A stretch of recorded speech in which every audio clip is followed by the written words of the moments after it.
आदरणीय लोकसभा स्पीकर साहब से मिलने के लिए। अनफॉर्चुनेटली वो उपलब्ध नहीं हुए हाउस में।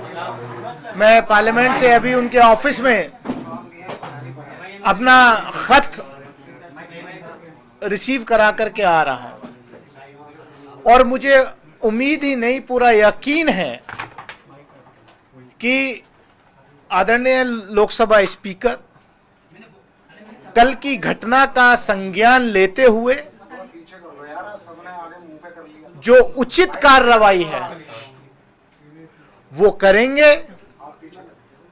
मैंने नोटिस दिया है, क्योंकि सब चीज रिकॉर्ड पे है और ये पहली बार हुआ है कि एक चुने हुए सांसद के खिलाफ इतनी अमर्यादित भाषा, इस तरीके की धमकी। मैं पूछना चाहता हूं, क्या आरएसएस की शाखाओं में, क्या प्रधानमंत्री नरेंद्र मोदी जी के नए भारत की प्रयोगशाला में कैडर को यही पढ़ाया जाता है? जिस तरीके का कल दुनिया की लोकतंत्र की, we are mother of democracy according to honourable prime minister and we are proud of it. उस मदर ऑफ डेमोक्रेसी के टेंपल में एक चुने हुए सांसद के खिलाफ जिस तरीके के अल्फाज, मुल्ला, कटवा, आतंकवादी, उपद्रवी, ये क्या है? इस देश में हो क्या रहा है? ये हो क्या रहा है? रूह भी कांप जाती है वो अल्फाज सुन के। मैं रात भर सो नहीं पाया, दिमाग की नस फटने को तैयार थी है मेरी। मैं इंतजार कर रहा हूं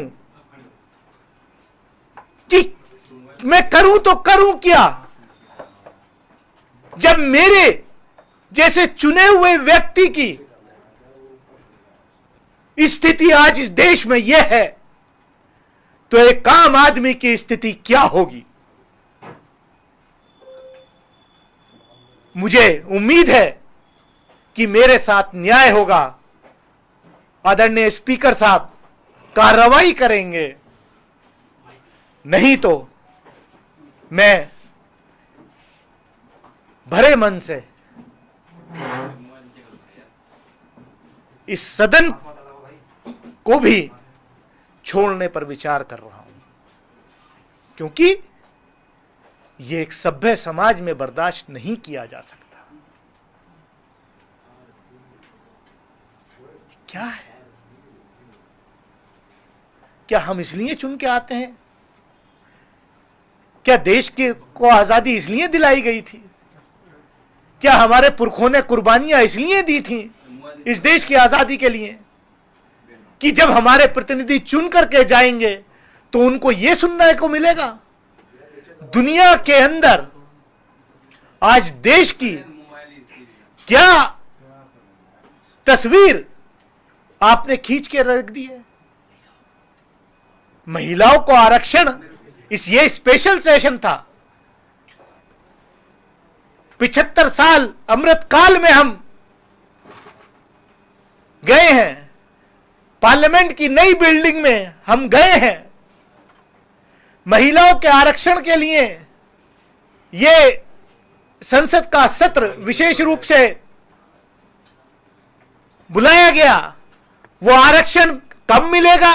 2029 में लागू होगा, 2034 में होगा या 2047 में होगा? अभी उस पर सवालिया निशान है, मैं उसमें नहीं जाना चाहता।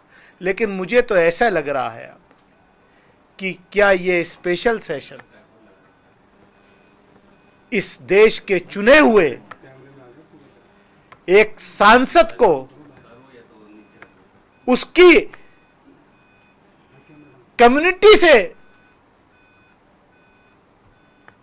लिंक करके उस पर इस तरीके का अटैक करना, सोच भी नहीं सकता, मैं सोच भी नहीं सकता। इन्होंने केवल मुझे या मेरे फॉलोवर्स को ही नहीं, पूरे देश को शर्मसार किया है, पूरे देश की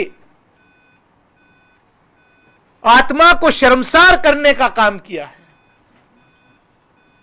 अब बस देखना इतना है कि रमेश विदुड़ी जी के खिलाफ, honourable member of parliament Lok Sabha के खिलाफ उनकी पार्टी कोई कार्रवाई करती है या नहीं, या देश ये इंतजार करे कि कब उनका प्रमोशन होकर के उनको केंद्रीय मंत्रिमंडल में शामिल किया जाएगा। क्योंकि शायद ये कंपटीशन हो गया है भाजपा के नेताओं में कि आप ऐसा कीजिए, आप ऐसे बयान दीजिए। पहले तो संसद के बाहर ही होते थे, अब संसद के अंदर भी मारने की धमकियां दी जा रही हैं। बाहर तो धमकियां बहुत बार नेताओं ने, इनके मंत्रियों ने, सबने दी हैं। लेकिन ये सोचना पड़ेगा कि हम इस देश को अमृत काल में किस तरफ ले जा रहे हैं। It's great to see you here. Thank you for watching our work. If you haven't subscribed yet, don't forget to click the bell icon and subscribe to Mojo Story and support independent, robust journalism.